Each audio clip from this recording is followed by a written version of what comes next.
നമസ്കാരം. Real story ന്യൂവിലേക്ക് എല്ലാ കൂട്ടുകാർക്കും സ്വാഗതം. അലീനയുടെ വരാനിരിക്കുന്ന വിശേഷമായിട്ടാട്ടോ ഞാൻ എത്തിയിരിക്കുന്നത്. അപ്പൊ ഇന്നലെ പറഞ്ഞതിന്റെ ബാലൻസ് കഥയാണ് ഞാൻ പറയാൻ പോകുന്നത്. അപ്പൊ വിശേഷത്തിലേക്ക് കടക്കാം. ഹൈപ്പ് ചെയ്യാനും ലൈക്ക് ചെയ്യാനൊന്നും മറക്കണ്ട. അങ്ങനെ നമ്മുടെ അലീന ഇപ്പം നെടുമ്പുരയ്ക്കൽ വീട്ടിലാണ് ഉള്ളത്. ബബിതയ്ക്ക് കുറച്ച് പ്രശ്നങ്ങളൊക്കെ ഉണ്ടായല്ലോ. ബബിത ആത്മഹത്യ ചെയ്യാനായിട്ട് ശ്രമിച്ചു. അപ്പം അതിനെ തുടർന്നാണ് നമ്മുടെ അലീന വന്നത്. അലീന വന്ന ഉടനെ തന്നെ വൈദ്യ സ്ഥലം വിട്ടു നേരെ കൈതയ്ക്കിലേക്ക് പോയിട്ടുണ്ട്. അവിടെ ചെന്നിട്ട് സത്യം പറഞ്ഞു കഴിഞ്ഞിട്ടുണ്ടെങ്കിൽ വൈജ അവിടെ ഉള്ളവർക്ക് പോലും സമാധാനം കൊടുക്കത്തില്ലാത്ത ഒരവസ്ഥയാണ്. അപ്പൊ അങ്ങനെ നമ്മുടെ വൈജ ഒരു പുതിയ തീരുമാനം എടുക്കാൻ പോവാ. എന്താ ആ തീരുമാനം എന്നറിയാമോ? വേറെ ഒന്നുമല്ല ആ തീരുമാനം. നമ്മുടെ വൈജ ബാലചന്ദ്രനെ ഡിവോഴ്സ് ചെയ്യാൻ പോവാ. അപ്പം നമ്മളെല്ലാവരും ആകാംക്ഷയോടെ നോക്കിയിരിക്കുന്നത് നമ്മുടെ വൈജയുടെ ആ സത്യങ്ങളൊക്കെ എന്നാണ് ബാലചന്ദ്രമേനോൻ പറയുന്നതെന്നല്ലേ. അപ്പം അലീനയോട് ബാലചന്ദ്രമേനോൻ സത്യങ്ങളൊക്കെ ഉടനെ തന്നെ പറയും. അപ്പൊ അതിനു മുമ്പായിട്ട് തന്നെ കുറച്ച് പ്രശ്നങ്ങളൊക്കെ ഒന്ന് ഒതുക്കണമല്ലോ. നമ്മുടെ ബബിതയ്ക്ക് കുറച്ച് പ്രശ്നങ്ങളൊക്കെ ഉണ്ട്. ബബിത ചെറിയ രീതിയിലല്ല, നമ്മുടെ ബബിത പ്രഗ്നന്റ് ആണ്. അപ്പം ബബിതേനെ ആ മുടിയൻ എന്ന് പറയുന്ന ആ പയ്യനാണ് ചതിച്ചത്. അപ്പം അത് ആർക്കും അറിയത്തില്ല. അതിന്റെ പേരിലാട്ടോ നമ്മുടെ ബബിത ആത്മഹത്യക്ക് ശ്രമിച്ചതേ. അപ്പൊ അലീന അതൊക്കെ ചോദിച്ചറിയാൻ വേണ്ടിയാണല്ലോ വന്നേക്കുന്നത്. അലീന ബബിതയുടെ പ്രശ്നം എന്താണ്, ബബിതയ്ക്ക് എന്തെങ്കിലും പ്രശ്നം ഉണ്ടോ, അങ്ങനെ പ്രശ്നം ഉണ്ടെങ്കിൽ അലീനയ്ക്ക് അത് പരിഹരിക്കണം. അപ്പൊ അതിനു വേണ്ടിയാണ് വന്നിരിക്കുന്നത്. അലീന അവിടെ മൊത്തം ഒന്ന് നേരെയാക്കണം. അലീന പോയതിൽ പിന്നെ മൊത്തം താളം തെറ്റി തകിടം മറിഞ്ഞു കിടക്കുകയാണ്. വൈജ മൊത്തം അങ്ങോട്ട് താളം തെറ്റിച്ചിട്ടിരിക്കുകയാണ്. അപ്പൊ അതുകൊണ്ട് അതെല്ലാം ഒന്ന് ക്ലിയർ ആക്കണം. അതിനാണ് നമ്മുടെ അലീന അവിടെ വന്നത്. ഏതായാലും അലീന ഓരോ കാര്യങ്ങളൊക്കെ ഇങ്ങനെ പതിയെ പതിയെ ചോദിച്ചറിഞ്ഞു. ഏതായാലും ഈ ഒരു സമയത്ത് നമ്മുടെ ബബിതയ്ക്ക് കിട്ടിയ ഒരു അവസരം ബബിത മാക്സിമം മുതലെടുക്കുകയാണ് കേട്ടോ. കാരണം ബബിതയ്ക്ക് അറിയാം അലീനയുമായിട്ട് എന്തൊക്കെയോ കഥകൾ ഇങ്ങനെ ചുറ്റിക്കറങ്ങുന്നുണ്ട്. അത് ബബിതയ്ക്ക് മാത്രമാണ് അറിയാത്തത്. അവിടെയുള്ള കൃഷ്ണജയ്ക്കും രോഹിത്തിനും ബാലചന്ദ്രനും ഒക്കെ അറിയാം. പക്ഷെ ആ കഥ എന്താണെന്നോ എന്താ സംഭവ വികാസങ്ങളെന്നോ ഒന്നും ബബിതയ്ക്ക് അറിയില്ല. അപ്പൊ ബബിത അലീനോട് പറയുന്നുണ്ട്, ചേച്ചി എന്നെ കൂടുതൽ സംരക്ഷിക്കാനോ അല്ലെങ്കിൽ എന്നെ ചേച്ചി കൂടുതൽ കെയർ ചെയ്യാന് ഒന്നും വരണ്ട. കാരണം ഇവിടെയുള്ള എല്ലാവർക്കും അലീന ചേച്ചിനെ കുറിച്ച് എല്ലാം അറിയാമല്ലോ. പക്ഷെ എനിക്ക് മാത്രം അലീന ചേച്ചിനെ കുറിച്ച് അറിയത്തില്ല. എനിക്കറിയാം എല്ലാവരും കൂടെ എന്തൊക്കെയോ ചുറ്റിക്കളി നടത്തുന്നുണ്ട്. ആ സത്യം എന്താണെന്ന് എനിക്കറിയണം. മാത്രമല്ല കൊളുത്തുപുഴയെ കൊണ്ടുപോയി അലീന ചേച്ചിനെ താമസിപ്പിച്ചിരിക്കുന്നു. അവിടെ എന്തൊക്കെയോ ഉണ്ട്, എനിക്കത് അറിയണം. ആദ്യം അലീന ചേച്ചി അത് തുറന്നു പറ. അത് കഴിഞ്ഞിട്ട് എന്റെ മാനസിക പ്രശ്നം എന്താണെന്ന് വെച്ചാലേ ഞാനങ്ങ് പറയാം. അല്ലാതെ ഞാൻ പറയത്തില്ലെന്ന് ഭവിത. അങ്ങനെ നമ്മുടെ അലീന ആകെ പെട്ടുപോയി കേട്ടോ. പെട്ടുപോയൊരവസ്ഥയായി പോയി. അലീനയ്ക്ക് ഇത് തുറന്ന് ഇനിയിപ്പൊ പറഞ്ഞില്ലെങ്കിൽ എന്താ, നമ്മുടെ ബബിതയുടെ കാര്യങ്ങളൊന്നും പറയത്തുമില്ല. അപ്പൊ അലീന പറഞ്ഞു, മോളെ നീ അങ്ങനെ നിർബന്ധിക്കാതെ. അല്ല എനിക്ക് അറിയണം ചേച്ചി, അലീന ചേച്ചിയുടെ A to Z വരെയുള്ള കാര്യങ്ങൾ എനിക്ക് അറിയണം. അതറിഞ്ഞേ പറ്റൂ. അല്ല അലീന ചേച്ചിക്ക് അമ്മയും അലീന ചേച്ചിക്ക് അച്ഛനും ഒക്കെ ഇല്ലേ? അതിലെന്തോ ഒരു പൊരുത്തക്കേടുണ്ടല്ലോ. അതെന്താണെന്ന് എനിക്ക് അറിയണമെന്ന് പറഞ്ഞപ്പോഴത്തേക്കും അലീന പറഞ്ഞു, ഞാൻ നിന്നോട് പറയാം, നീ ശ്രദ്ധിച്ച് കേൾക്കണമെന്ന്. അപ്പോഴത്തേക്കും ഞാൻ ശ്രദ്ധിച്ച് കേട്ടോളാം. അലീന ചേച്ചി ആദ്യം പറ. കള്ളത്തരം പറഞ്ഞു പിടിപ്പിക്കാൻ നോക്കണ്ട. കള്ളത്തരം പറഞ്ഞു പിടിപ്പിച്ചിട്ടുണ്ടെങ്കിൽ എനിക്കത് പെട്ടെന്ന് കണ്ടുപിടിക്കാനായിട്ട് സാധിക്കും എന്ന് പറഞ്ഞപ്പോഴത്തേക്കും ഞാൻ കള്ളത്തരം ഒന്നും അല്ല മോളെ പറയുന്നത്, നീ കേക്ക്. എനിക്കൊരു അമ്മയുണ്ട്. ആ അമ്മേനെ നീ കണ്ടിട്ടുണ്ട്, നിനക്കറിയാവുന്നത് തന്നെയാണ്. നീ നിനക്ക് ആ അമ്മേനെ അറിയാന്ന് പറഞ്ഞപ്പോഴത്തേക്ക് അലീന ചേച്ചിയുടെ അമ്മേനെ എനിക്ക് എങ്ങനെ അറിയാം?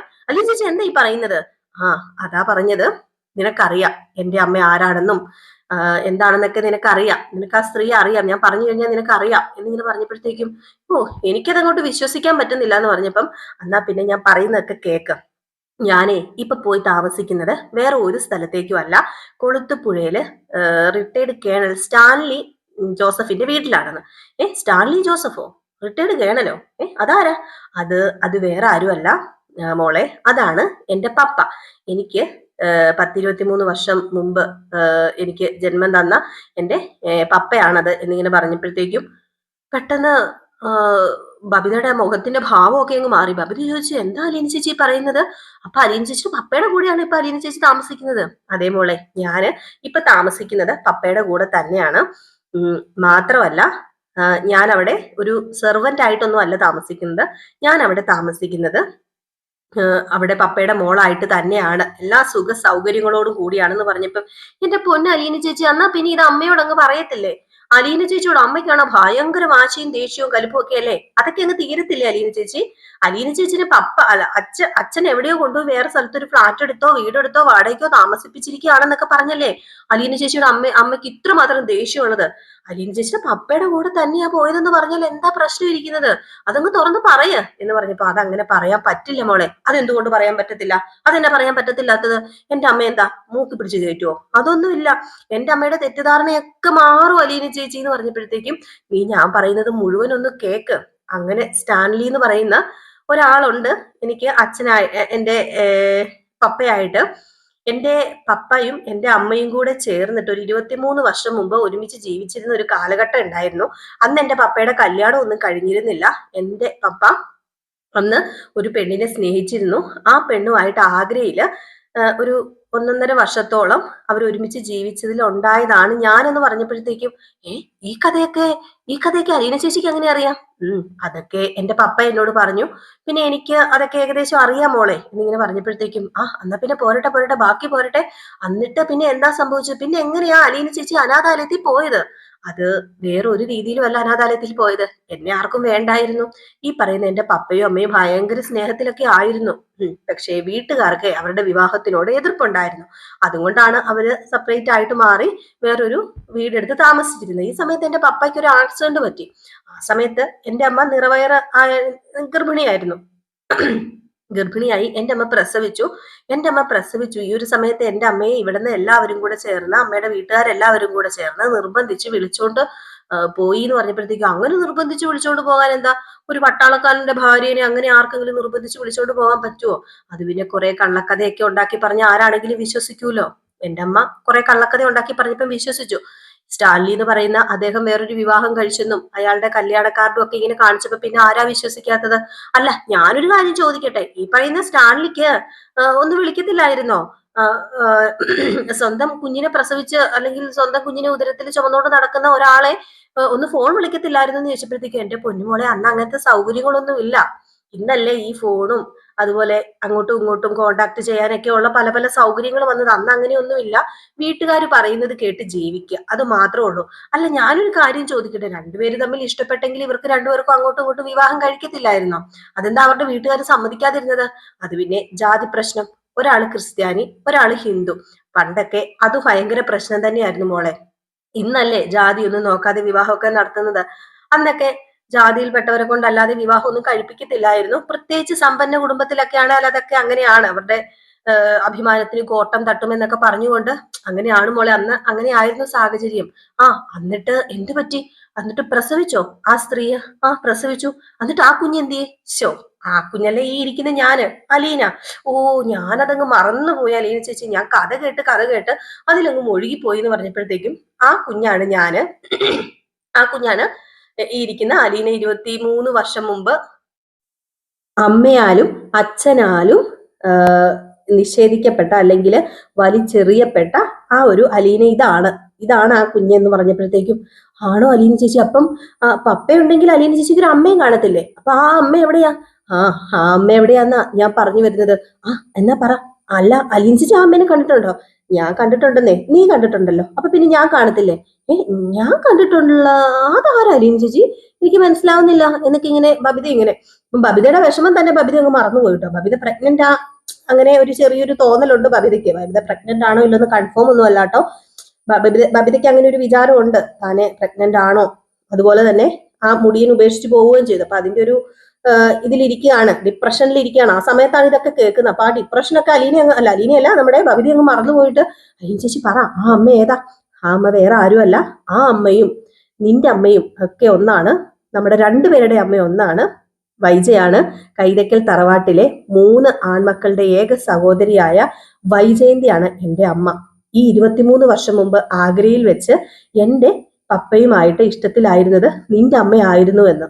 ഇത് കേട്ടതും എന്താ പറയാ, ഒരു തരിപ്പ് മാത്രമാണ് പിന്നെ നമ്മുടെ ബബിതയ്ക്ക്.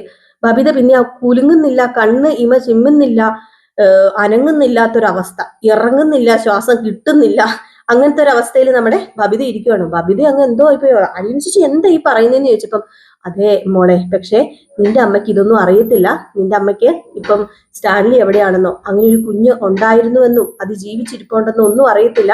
അതെല്ലാം കൈതക്കൽ തറവാട്ടിലെ ആണുങ്ങളുടെ മിടുക്കാണ് എന്നെ കൊണ്ടുപോയി അനാഥാലയത്തിലാക്കിയതും. അവരുടെ സംരക്ഷണയിൽ തന്നെയാണ് ഞാൻ ഇത്രയും നാൾ വളർന്നത്. ഇടയ്ക്കിടയ്ക്ക് എൻ്റെ അപ്പൂപ്പൻ, അതായത് നിന്റെ അപ്പൂപ്പൻ എന്നെ കാണാൻ വരുമായിരുന്നു. പക്ഷെ ഞാന് അത് അറിഞ്ഞതും 10-23 വർഷം എടുത്തതിൽ പിന്നെയാണ് എന്റെ ചിത്താമ്മ മരിച്ചു പോയപ്പോഴാണ് സത്യങ്ങളൊക്കെ എന്നോട് തുറന്നു പറഞ്ഞത് എന്ന് പറഞ്ഞപ്പം ബബിത പറഞ്ഞു, ചേച്ചി എനിക്കൊന്നും വിശ്വസിക്കാൻ പറ്റുന്നില്ല.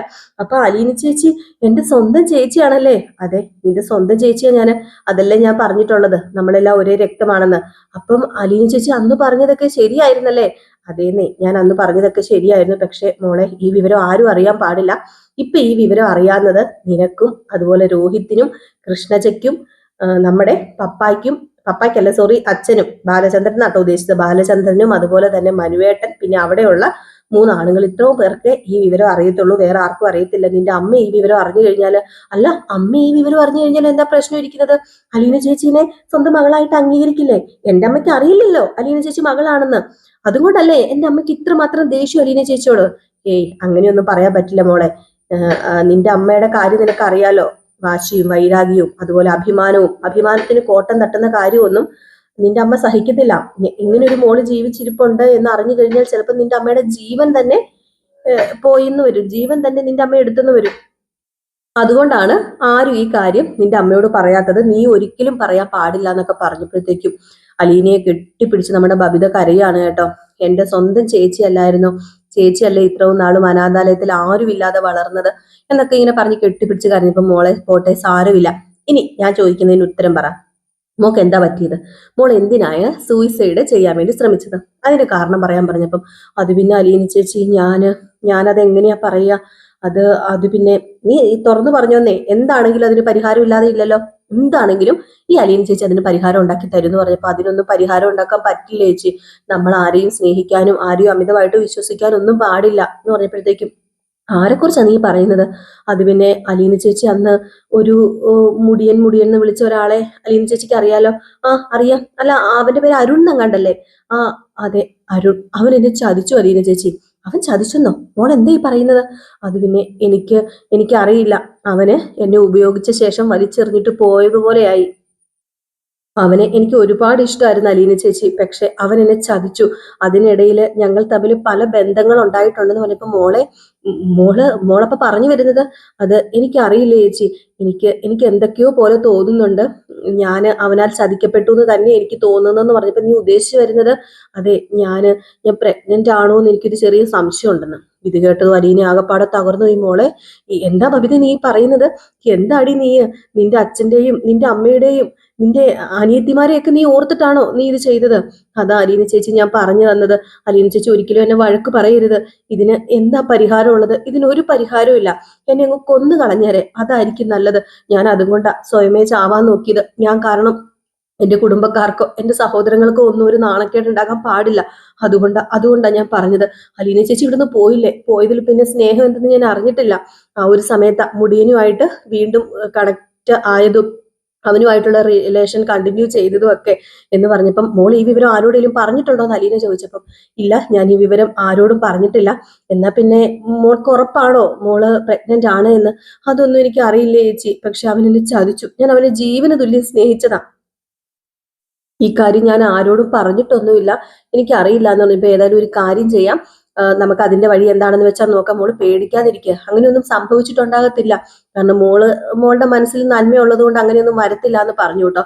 ഏതായാലും അലീന നമ്മുടെ ബബിതയും കൊണ്ട് വേറെ എങ്ങോട്ടേക്കോ പോകുക എന്ന് പറഞ്ഞ് പോവുകയാണ് കേട്ടോ. അപ്പൊ ഇവിടെ ഒന്നും പറ്റത്തില്ലല്ലോ ഒന്നിനും. വേറെ എങ്ങോട്ടേക്കോ പോവാന്നും പറഞ്ഞുകൊണ്ട് നമ്മുടെ ബബിതേനെ കൊണ്ട് പോയിട്ട് വരുന്ന ഒരു സീനാണ് കാണിക്കുന്നത്. ഏതായാലും പോയിട്ട് വരുന്ന സമയത്ത് നമ്മുടെ ബബിതയ്ക്ക് വേറെ പ്രശ്നങ്ങളോ കാര്യങ്ങളോ ഒന്നുമില്ല. മിക്കവാറും നമ്മുടെ അലീനെ കൊണ്ടുപോയി എല്ലാം സെറ്റാക്കി, അല്ലെങ്കിൽ ആ ഒരു ഇത് അബോർട്ട് ചെയ്ത് കളഞ്ഞിട്ടോ, അല്ലെങ്കിൽ ചിലപ്പം നമ്മുടെ ബബിതയ്ക്ക് ചിലപ്പോൾ അങ്ങനെ ഒരു ഇത് കാണത്തുമില്ലായിരിക്കും കേട്ടോ. ഇനിയിപ്പോ നോവലിനെ പോലെ ആകണമെന്നില്ല നമ്മുടെ കഥയിലെ. അപ്പൊ അങ്ങനെ കുറച്ച് സീനുകളൊക്കെയാണ് കേട്ടോ. അപ്പൊ ഇതേ സമയം പിന്നെ കാണിക്കുന്ന സീൻ എന്ന് പറഞ്ഞു കഴിഞ്ഞിട്ടുണ്ടെങ്കിൽ, നമ്മുടെ വൈജ ഇല്ലേ, വൈജ കൈതയ്ക്കൽ വീട്ടില് ഒരു വലിയൊരു ബോംബ് തന്നെ പൊട്ടിച്ചിറക്കി വിട്ടിരിക്കുക. എനിക്ക് ഡിവോഴ്സ് വേണം, ഞാൻ ഇനി ഒരിക്കലും താമസിക്കില്ല ബാലചന്ദ്രന്റെ കൂടെ, എനിക്കതിന് ഇനി പറ്റില്ല, ഇനി ഞാൻ അയാളുടെ വീട്ടിലേക്ക് ഒരു പട്ടിയെ പോലെ കയറി ചെല്ലത്തില്ല എന്നൊക്കെ പറഞ്ഞുകൊണ്ട് വലിയൊരു ബോംബ് സ്ഫോടനമാക്കി തീർത്തിരിക്കുക. അപ്പൊ ഇത് ശിവശങ്കര മേനോൻ കേട്ടിട്ട് ശിവശങ്കര മേനോന് തലപെരുത്ത് കയറുക. ശിവശങ്കര മേനോൻ പറഞ്ഞു, നീ എന്താ വൈജ ഈ പറയുന്നത്? നീ നിന്റെ മക്കളെ കുറിച്ച് ചിന്തിക്കുന്നുണ്ടോ? നിനക്ക് നിന്റെ കാര്യം മാത്രം നോക്കിയാൽ മതിയോ എന്ന് ചോദിച്ചപ്പോഴത്തേക്കും, എന്റെ മക്കളെ കുറിച്ച് ഞാൻ എന്തിനാ ചിന്തിക്കേണ്ടത്? അവര് എന്നെ കുറിച്ച് ചിന്തിക്കുന്നില്ലല്ലോ. അവരെന്നെ കുറിച്ച് ചിന്തിച്ചിട്ടാണോ ഈ കാര്യങ്ങളൊക്കെ ചെയ്തു വെക്കുന്നത്? അവർക്കൊരു അമ്മയുണ്ട് എങ്കിൽ അവരൊരിക്കലും അലീന എന്ന് പറയുന്ന ഒരുത്തിനെ വീട്ടിൽ കയറ്റി അച്ഛന്റെ കൂടെ കൂട്ടത്തില്ല. അവർക്ക് എന്നെ വേണ്ടാഞ്ഞിട്ടല്ലേ. അതും പറക്കം പറ്റാത്ത കുഞ്ഞുങ്ങളൊന്നും അല്ലല്ലോ. ഞാൻ വളർത്തി വലുതാക്കി പറക്കാറായവരല്ലേ. അപ്പൊ പിന്നെ തിരിഞ്ഞു വന്ന് കൊത്തും. അതുകൊണ്ട് മക്കളെ കുറിച്ചൊന്നും ഞാൻ ഇനി ഓർക്കണില്ല. എനിക്ക് മക്കളെ കുറിച്ച് അറിയുകയും വേണ്ട. അവരായി അവരുടെ പാടായി അവരെങ്ങനെയെങ്കിലും ജീവിച്ചു പോക്കട്ടെ. ഞാൻ ഇനി ആ വശത്തേക്കേ ഇല്ല. എനിക്ക് ഇനിയിപ്പം ഒന്നും നോക്കാനില്ല. അലീനയ്ക്കാണല്ലോ ഒന്നും ഇല്ലാത്തത്, ഉണ്ടാക്കി കൊടുക്കട്ടെ. കൂരയും കിടക്കാടവും എല്ലാം ഉണ്ടാക്കി കൊടുക്കട്ടെ. എനിക്കൊരു പേടിയും ഇല്ല എന്ന് പറഞ്ഞിട്ട് വൈജി അങ്ങ് പോയി. ഈ സമയത്ത് ശിവശങ്കരമേനോൻ പറഞ്ഞു, മനസ്സിൽ തന്നെ വിചാരിച്ചു ഇനിയിപ്പൊ എന്ത് ചെയ്യാനാ. ഏതായാലും നേരെ ഫോൺ എടുത്ത് വിളിക്കുകയാണ് നമ്മുടെ ഗംഗാധരമേനോനെ. അങ്ങനെ ഗംഗാധരമേനോനെ വിളിച്ചു. ഗംഗാധരമേനോനെ വിളിച്ചു കഴിഞ്ഞപ്പോഴത്തേക്കും ഗംഗാധരമേനോൻ ഫോൺ വിളിച്ചപ്പോ ഗംഗാധരമേനോൻ ഇത് കേട്ട് കഴിഞ്ഞപ്പോ ഗംഗാധരമേനോൻ നല്ല ചൊറിഞ്ഞു വന്നു. ഗംഗാധരമേനോൻ പറഞ്ഞു, എന്റെ പൊന്ന് ശിവൻ, നീ അവിടെ എന്താണെന്ന് വെച്ചാൽ കാണിക്കുക. എനിക്ക് ഇതിന്റെ പുറകെ നടന്ന് തൊല്ല പിടിക്കാൻ വയ്യ. ഞാൻ അവളെ വിട്ട കേസാ. അവൾ എന്തേലും കാണിക്കട്ടെ, എനിക്ക് ഒരു കുടുംബമില്ല, എനിക്ക് ഇവിടുത്തെ കാര്യങ്ങൾ നോക്കണ്ടേന്ന് പറഞ്ഞപ്പോ അല്ല ഗംഗേട്ടൻ ഇങ്ങനെയൊക്കെ പറഞ്ഞാലും പിന്നെ ഞാൻ എങ്ങനെയാ പറയേണ്ടത്. സൊയിരി എന്ന് പറഞ്ഞൊരു സാധനം ഇല്ലെന്ന് പറഞ്ഞു കഴിഞ്ഞിട്ടുണ്ടെങ്കിൽ അവളുടെ ചെകിട് തീർത്തേ 4 കൊടുക്കുക ചെയ്യേണ്ടത്. അതിനുള്ള കഴിവ് ആ ബാലചന്ദ്രമേനോൻ ഇല്ലാതായിപ്പോയി. നേരത്തെ കൊടുത്തിരുന്നെങ്കിലേ അവളിപ്പൊ നേരെ ആയേനേന്ന് പറഞ്ഞു. ഏതായാലും ഇങ്ങനെ സംസാരിച്ചുകൊണ്ടൊക്കെ ഇരിക്കുകയാണ് അവർ കേട്ടോ. ഏതായാലും ഇതിന്റെ ബാലൻസ് കഥയുമായിട്ട് ഞാൻ നാളെ വരാം. നമ്മുടെ വൈജി ഇനി വക്കീലിനെ കാണാനായിട്ട് നേരെ വക്കീൽ ഓഫീസിലേക്ക് പോവുകയാണ്. അവിടെ ചെന്നിട്ട് വക്കീലിനെ കാണുന്നുണ്ട്. അപ്പൊ അതിന്റെ വിവരവും കൂടുതൽ ഡീറ്റെയിൽസും ഒക്കെ ആയിട്ട് നാളത്തെ കഥയിൽ കാണാം കേട്ടോ. അപ്പൊ ലൈക്ക് ചെയ്യാനും ഹൈപ്പ് ചെയ്യാനൊന്നും മറക്കരുതേ. ലൈക്ക് ചെയ്യണം, ഹൈപ്പ് ചെയ്യണം. നമ്മുടെ പേജിലാണ് കാണുന്നതെങ്കിൽ, ഫേസ്ബുക്ക് പേജിലാണ് കാണുന്നതെങ്കിൽ നിങ്ങൾ പേജ് ഒന്ന് ഫോളോയും ചെയ്യണേ. അപ്പൊ എല്ലാവർക്കും ടാറ്റ, ബൈ ബൈ.